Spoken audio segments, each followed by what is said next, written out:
사과나무 아래서 너를 기다려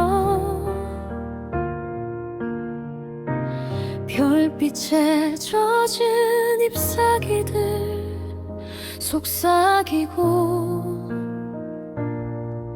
너의 목소리처럼 바람은 부드러웠지.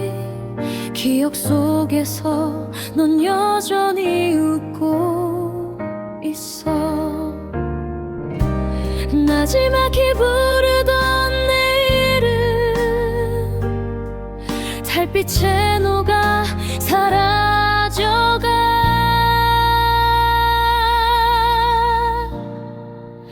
사과나무 아래서 날 기억해줘. 별빛 아래 나의 눈물은 흐르고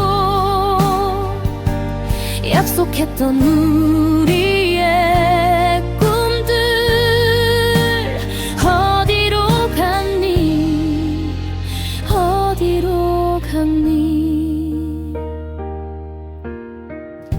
대학 마지막 해를 함께 보낸 후 5월 1일 프랭크 애셔스트와 그의 친구 로버트 가트는 여행길에 올랐다. 그날 그들은 브렌트에서 출발해 체그포드까지 가려 했으나 애셔스트의 축구 부상으로 다친 무릎이 버티지 못했고 지도를 확인하니 아직 7마일 정도 남았다. 그들은 쉬어가기로 하고 길가 언덕에 앉아 있었다. 숲을 따라 나란히 난 오솔길이 교차하는 지점이었다. 무릎을 쉬게 하며 젊은이들이 그러하듯 우주를 논하고 있었다. 둘 다 키가 6피트가 넘고 말라 비틀어질 정도로 마른 체형이었다. 애셔스트는 창백하고 이상주의적이며 멍한 표정이었다. 가트는 괴짜 같고 꿰매어 놓은 듯 뭉툭하고 곱슬곱슬한 머리를 한 모습이었다. 애셔스트의 머리카락은 매끄럽고 창백하며 물결 모양이었고 이마 양옆으로 항상 뒤로 빗어 넘긴 듯한 모양새였다. 그들은 몇 마일을 걸어오는 동안 아무도 만나지 못했다. 친구야, 가튼이 말하고 있었다. 동정심이란 자기 이식의 효과에 불과해. 지난 5,000년 동안의 질병이지. 그게 없었을 때가 세상은 더 행복했어. 애셔스트는 구름을 따라 시선을 옮기며 대답했다. 어쨌든 진주조개 속의 진주 같은 거지. 친구야, 우리 현대인의 모든 불행은 동정심에서 비롯된다고 생각해. 동물들과 인디언들을 봐. 그들은 가끔 닥치는 자신의 불행만을 느낄 뿐이지. 우리는 어때? 타인의 치통마저 관심을 가지지 않을 수 없잖아? 아무도 서로 동정하지 않는 상태로 돌아가는 것이 더 나은 삶이 아닐까? 넌 절대 그렇게 살 수 없을 거야. 가트는 생각에 잠겨 엉망진창인 자신의 머리카락을 훑었다. 완전히 성장하려면 예민해선 안 돼. 감정적으로 자신을 굶기는 건 실수야. 모든 감정은 좋은 거야. 삶을 풍요롭게 하지. 그래, 그런데 그게 기사도 정신과 부딪히면? 친구야, 너는 정말 영국인이야. 감정에 대해 말하면 영국인들은 항상 육체적인 걸 원하는 줄 알고 충격을 받아. 그들은 열정은 두려워하지만 정욕은 아니지. 비밀로만 간직할 수 있다면 말이야. 애셔스트는 대답하지 않았다. 그는 푸른 꽃 한 송이를 꺾어 하늘을 배경으로 손가락 사이에서 비비고 있었다. 가시나무에서 뻐꾸기가 울기 시작했다. 하늘, 꽃들, 새들의 노래. 그 노래들은 로버트가 헛소리를 하고 있다고 느껴졌다. 자, 계속 가자. 머물 수 있는 농가를 찾아보자. 그 말을 내뱉는 순간 그는 바로 위 공터에서 내려오는 한 소녀를 의식했다.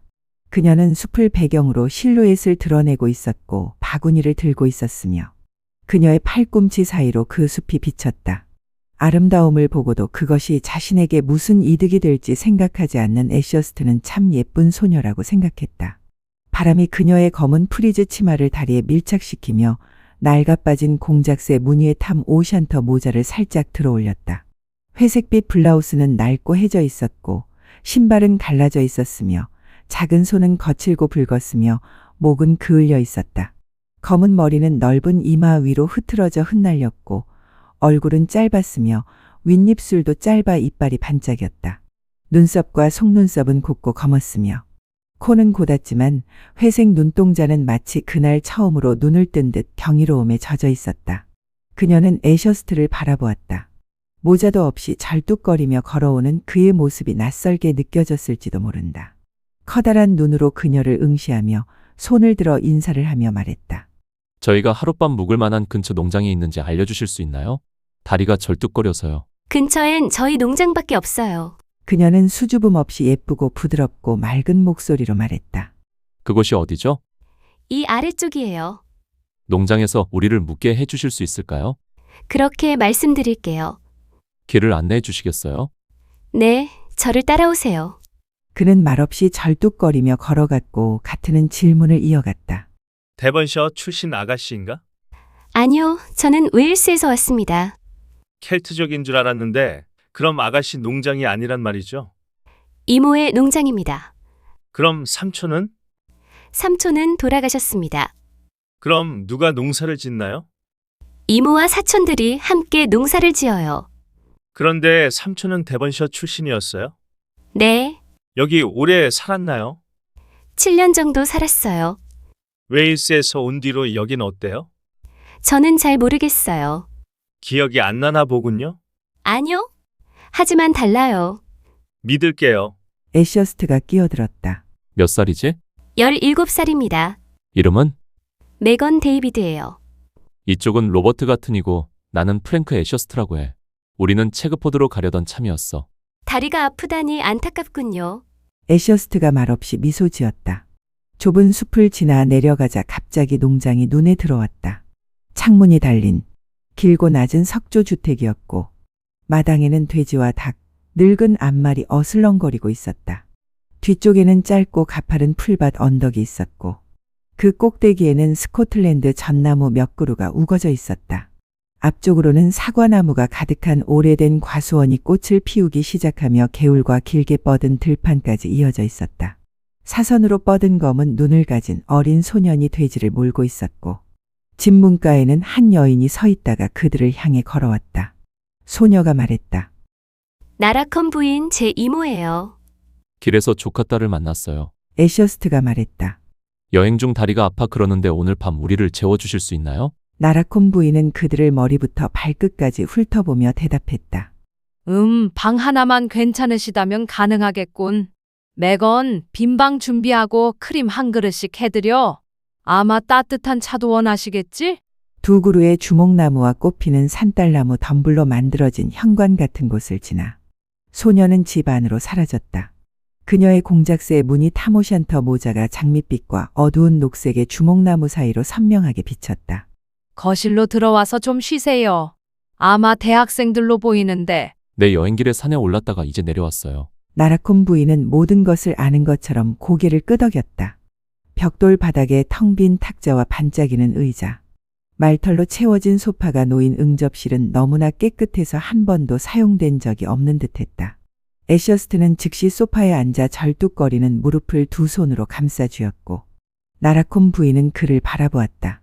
그는 고인이 된 화학교수의 외아들이었지만 사람들은 종종 그토록 우아하게 자신을 의식하지 못하는 그에게서 특유의 귀족적인 기품을 느꼈다.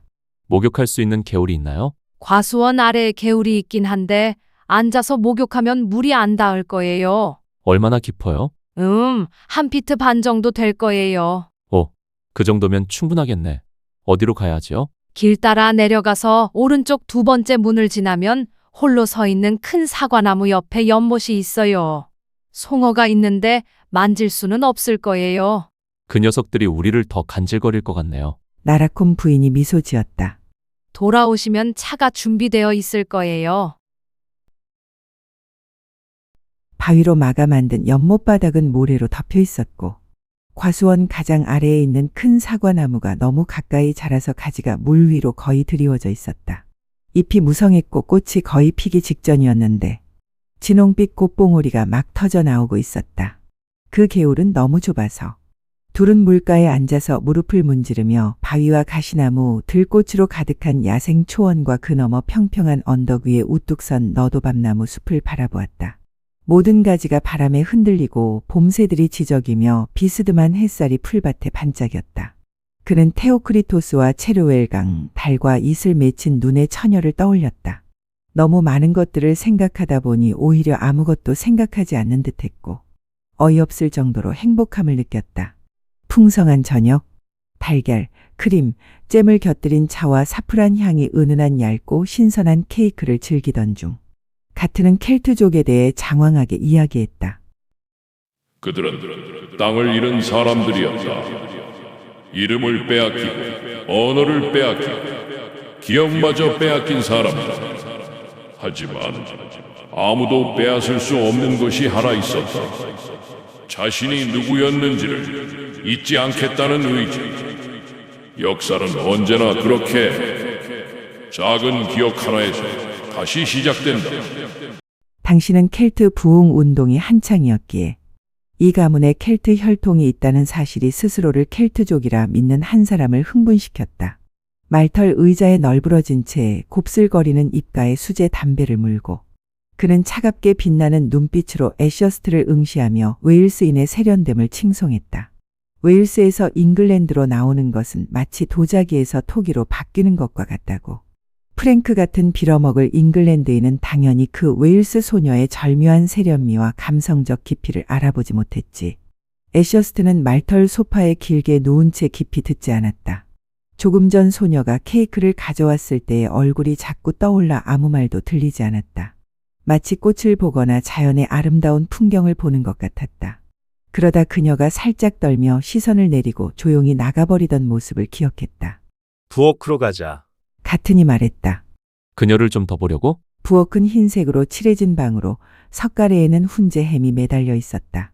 창턱에는 화분이 놓여 있었고 못에는 총이 걸려 있었으며 기묘한 모양의 머그잔과 도자기, 주석 그릇, 빅토리아 여왕의 초상화가 놓여 있었다.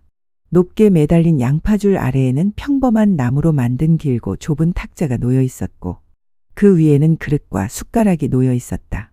2마리의 양치기 개와 고양이가 여기저기 누워 있었다. 오목하게 파인 벽난로 한쪽에는 2명의 꼬마 소년이 앉아 있었는데 게으르면서도 착하기 그지없었다. 반대편에는 통통하고 밝은 눈빛의 붉은 얼굴을 한 청년이 앉아 있었는데 그의 머리카락과 속눈썹은 총열에 넣고 문지르는 헝겊 색깔과 같았다. 그들 사이에서 나라콤 부인은 큰 냄비에 담긴 향긋한 스튜를 꿈결처럼 저어주고 있었다.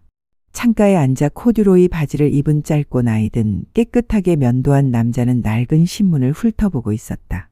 메건이라는 소녀만이 유일하게 움직이는 존재로 사과주를 따라 통해서 식탁으로 주전자를 나르고 있었다. 그들이 식사 준비를 하는 모습을 보고 있던 가튼이 말했다. 허락해 주신다면 저녁 식사가 끝난 뒤에 다시 오겠습니다. 대답을 기다리지도 않고 그들은 다시 응접실로 물러났다. 하지만 부엌의 생기, 온기, 향기 그리고 그 모든 얼굴들이 반짝이는 그들의 방을 더욱 황량하게 만들었고 그들은 우울한 기분으로 자리에 앉았다. 저 녀석들 완전 집시 타입이네. 색슨족은 딱 한 명뿐이었어. 젊은 녀석. 저 소녀는 심리적으로 아주 미묘한 연구 대상이야.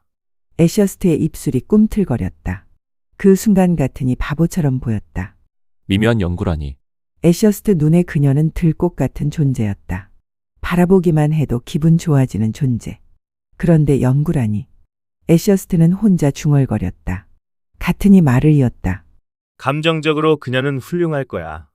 깨어나길 원하거든. 그녀를 깨울 생각인가? 가튼은 애셔스트를 바라보며 미소 지었다. 얼마나 투박하고 영국적인가. 그 곱슬거리는 미소가 말하고 있는 듯했다. 깨우다니. 저 바보는 스스로를 참 잘 아는군. 그는 창문을 열고 몸을 내밀었다. 어둠이 짙게 깔려 있었다. 농장 건물과 수차실은 모두 희미하고 푸르스름했으며 사과나무들은 흐릿한 황무지처럼 보였다. 부엌불에서 나는 나무 연기가 공기 중에 배어 있었다. 다른 새들보다 늦게 잠자리에 드는 한 마리가 어둠에 놀란 듯 기운 없는 지저김을 내뱉었다. 마구간에서는 먹이를 먹는 말의 킁킁거림과 발굽소리가 들려왔다.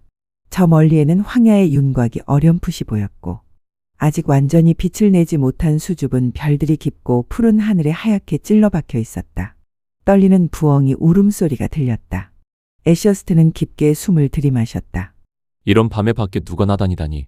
맨발의 말발굽 소리가 길 위로 다가왔고 3마리의 희미하고 어두운 형체가 지나갔다 마구간으로 들어가는 조랑말들이었다. 검고 털이 무성한 그들의 머리가 문 위에서 보였다. 박쥐 한 마리가 펄럭거리며 지나가며 거의 들리지 않는 삑삑 소리를 냈다. 애셔스트가 손을 내밀자 뒤집힌 손바닥에 이슬이 느껴졌다. 갑자기 머리 위에서 어린 소년들의 콧소리가 들렸고 던져지는 부츠의 작은 쿵쿵 소리가 났으며 또 다른 목소리가 바삭하고 부드러운 소리. 아마도 소녀가 그들을 침대에 눕히고 있는 모양이다. 그리고 맑은 말소리. 안 돼, 릭. 고양이를 침대에 데려올 수 없어. 그 다음에는 킥킥거림과 꿀꿀거림에 소란 부드러운 찰싹 소리. 너무 낮고 예뻐서 그가 살짝 떨리게 만든 웃음소리가 이어졌다. 촛불이 휙 하고 꺼지며 어둠 속을 더듬던 불빛이 사라졌다. 침묵이 내려앉았다. 애셔스트는 방 안으로 들어가 앉았다. 무릎이 아팠고 마음은 우울했다.